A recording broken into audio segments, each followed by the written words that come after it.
Hi, raccoons. It's me, Mr. Lunt. I know that's not really a picture of me, but you know what I look like anyway. It's time for another read aloud. Today's story is The Caboose That Got Loose. I hope you enjoy. When Katie Caboose rambled down the train tracks, the engines were steamers with puffing smokestacks. She was a caboose who disliked being last, with an endless black cloud of smoke rolling past. "It's not only smoky," the caboose would complain. "There's the jerks and the jolts of this noisy freight train." The engine up front always wore a big smile as he lumbered along for mile after mile. He was proud of his being so powerful and strong that he could haul a freight train 100 cars long. So on he went, chugging no worry or care, leaving Katie Caboose in dark clouds of despair. Katie had little hope that she would ever get loose, or ever be anything but a caboose. "I can wish," sighed poor Katie. "What else can I do? If you wish hard enough, then your wish might come true." Often Katie would wish that she someday could be something quiet and simple, like a lovely elm tree, or a ramshackle barn all alone on a hill, where the noisiest thing was a squeaky windmill. "It might become lonely," she thought, "way out there, but at least there's a view with a lot of fresh air." Whenever she passed through a small country town, Katie wished she could stop and just settle down, and be one of the houses who sat in a row on a tree-shaded street and have no place to go. "It's so restful," thought Katie, "where one can relax," as she hurried and scurried on down the train tracks. What she wished most to be, much more than the rest, was a cabin she'd seen on her trip through the West. A little log shack half covered with vines, perched on a slope in a forest of pines. "How perfect," thought Katie, as she hurried on by it, "to live there in the trees, where it's peaceful and quiet." But all the caboose could look forward to was a deep rocky canyon the train traveled through, where huge boulders leaned way over the tracks in towering, top-heavy, giant stacks. "What's holding them up?" frightened Katie would wonder, as the earth-shaking train went rumbling right under. If one should come loose and fall down upon her, it would squash Katie flat, and then she'd be a goner. If she didn't get squashed, there was more to be dreaded, up the winding steep grades where the engine was headed. High up in the mountains were terrible ledges, where the train track ran along only feet from the edges. The view was breathtaking, but after one look, it was so upsetting she shivered and shook. If she slipped off the tracks, then down she would go, to be smashed into bits on the rocks far below.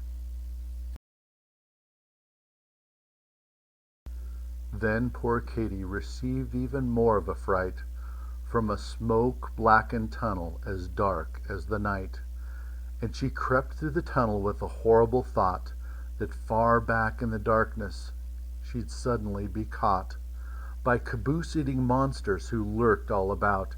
They would gobble her up before she got out. Her trips always ended near a city somewhere, way out in a freight yard with smoke clouding the air, where a turmoil of trains made a great noisy rumble on criss-crossing tracks, an impossible jumble. The train came to a stop, and the cars were unhitched. Then off to a sidetrack the caboose was soon switched, where Katie could sit and take in the fine scenery, with such lovely sights as a load of machinery. Coal cars and flat cars, lumber stacked on their backs, squealing carloads of pigs with snouts poking through the cracks. They always left Katy in the midst of it all, while the engines received a complete overhaul. The huge engine at last had run down from the strain. From the 10,000 miles he had hauled the long train. Back in the roundhouse men swarmed all about to check over and under him, inside and out, replacing old pistons and bolts that were missing, patching leaks in the boiler that made a loud hissing, cleaning rust from his pipes that ran everywhere, checking steam valves and pumps in great need of repair. As Katy sat there through one long dreary night, staring up through the smoke at a red signal light, a small house appeared in the sky like a ghost, a shack of a switchman perched high on a post. "I'd like to be you," said the shack very sadly. "If I could trade places, I would very gladly. A caboose is what I've always wanted to be, for you have the best life from what I can see." Before Katy could think of some way to reply, all at once a long freight train came thundering by. The next thing she knew, she was jerked and then jolted, then hitched to the train with her coupler bolted. As the train left the freight yard, poor Katy looked back to catch a last glimpse of the sad little shack.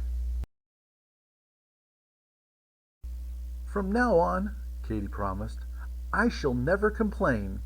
I'll be a happy caboose at the end of a train, and I'll put up with the jolts, the train noise, and the rest, all the smoke that rolls by, or at least try my best." With her new point of view, she enjoyed the long ride. It was fun on a trip through the broad countryside. But when the train crept up a steep mountain grade, then poor Katy found she was still as afraid, and once more she began to shiver and shake at the thought of the frightening curve she must take. Her unsteady wheels could cause her to slip, which would suddenly put a quick end to the trip. It was a hot afternoon, so the going was rough, and the engine up front was in a puffing big huff. He groaned, "What a day to chug up such a grade, on a bare mountainside without one bit of shade."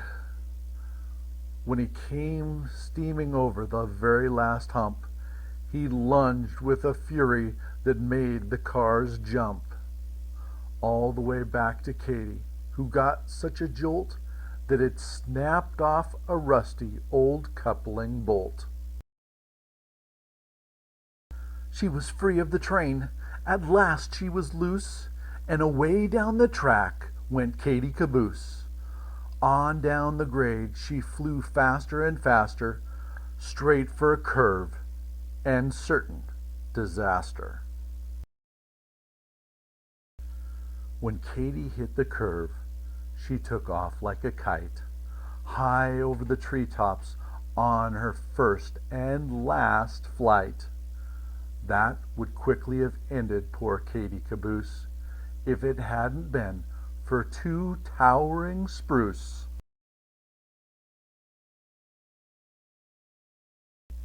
The caboose became caught in a very tight squeeze between the tall trunks of two evergreen trees. At first she could hardly believe her good luck. What a wonderful place it was to be stuck. She thought sure she was dreaming. It couldn't be true. Here she was in the trees with a beautiful view. "It's so perfect," sighed Katy. "Yet I'm really not free. I know sooner or later they'll come after me." And then, sure enough, up the mountains that night came a train with a crane and a powerful light. "She could have gone leaping off here," came a shout, like a great glaring eye. Then the light searched about. It flashed past the trees, down the steep rocky bluff, and it searched high and low, but not quite high enough, or it would have soon spotted the missing caboose. But all they could find was a startled bull moose. "Let's all call it quits," growled the boss of the crew. "For all that I care, she's in Kalamazoo." Katy stayed in the treetops. No one ever found her, except for the squirrels and the birds all around her. At last she was free, just as free as the breeze. And how Katy did love it, up there in the trees. Oh indeed, oh indeed, oh indeed, Katy did.